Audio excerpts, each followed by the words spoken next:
Hey everybody, ModelMan here, but what I'm going for right now is some 600, and then I've got this 1500. And there's a piece of 1000.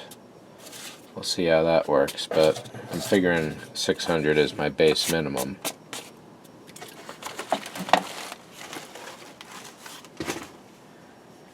The idea here on this model kit is that I'm going to take the round 2 challenge, and as they molded this in color as best they could everywhere they could, I figured let's see how true that is and how good it looks with no paint work at all, except maybe the little blue stripe on the front of the neck there. That's nice, easy, simple. It should have been a decal, really, let's face it. But at the same time, I want to light it, because that should be really dirt simple, easy, and fast to do. However, if I put lights beneath the bare plastic, that means the points of light are going to show through. And if I don't want to paint the outside, I have to paint the inside. Black in this case. A really thick primer white could do because of the primer nature of it. Or a primer gray if you wanted to be sure.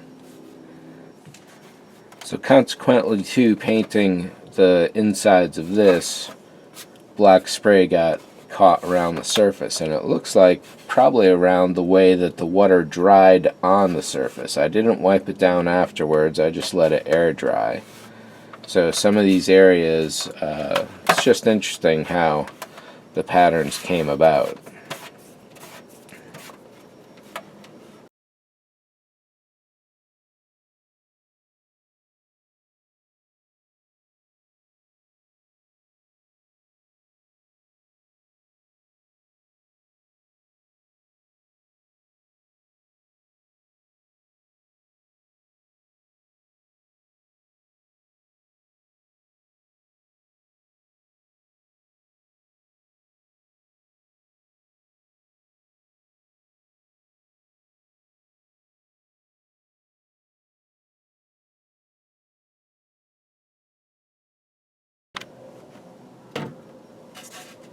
And one sponge bath later, this is looking pretty good.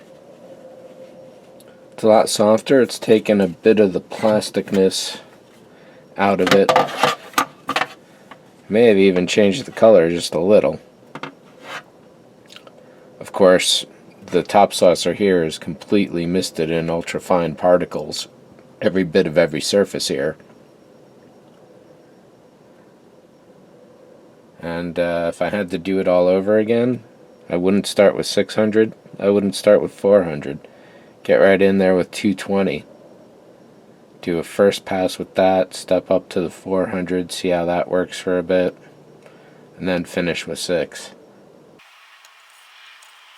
But even then I left this at 400, and that surface looks pretty good. I don't see any need for anything more than that. So one thing I was worried about as I went along was that paint would be caught in the grooves here, and it may have discolored them to some degree. There's no way to really tell because it's supposed to be a shadowed surface to begin with. The only way would have been to have taken a before and after photo with particular lighting and all sorts of adjustments to be a particular test of it. So it looks like I could do a little more sanding here, a little more there, a little in here, a little spot there, and then back to here again. So seeing all the bit of weathering that happened on this, that got me to the idea that even though I won't paint it, what about weathering it with some pastels? That could be a nice touch afterwards, and then seal that over. I will be glossing this, decaling it, and then matting it. And then after the matte, I suppose, is when I'd put the pastels down and then matte on them. So looking good enough for the moment. Let's get a little of this done.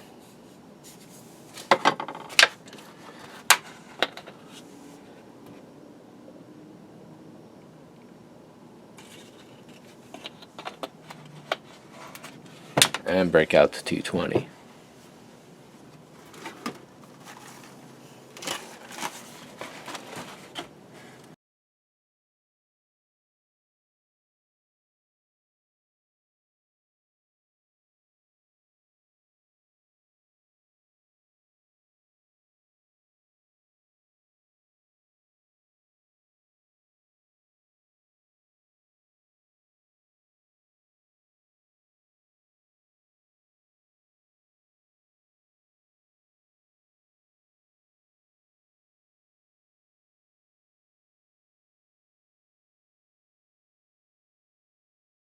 And so for a test, this was not too bad. There's still some more sanding to do.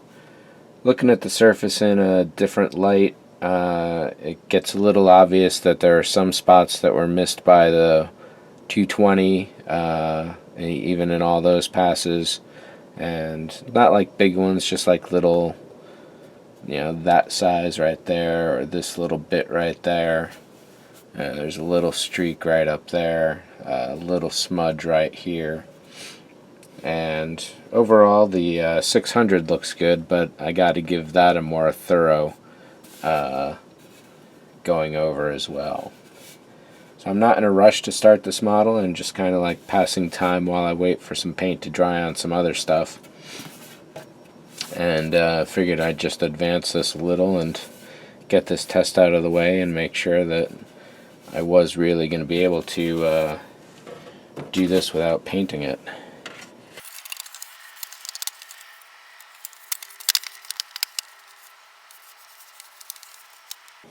And there's still a little work on the sides. So yeah, definitely a good test. Thanks for watching. See ya.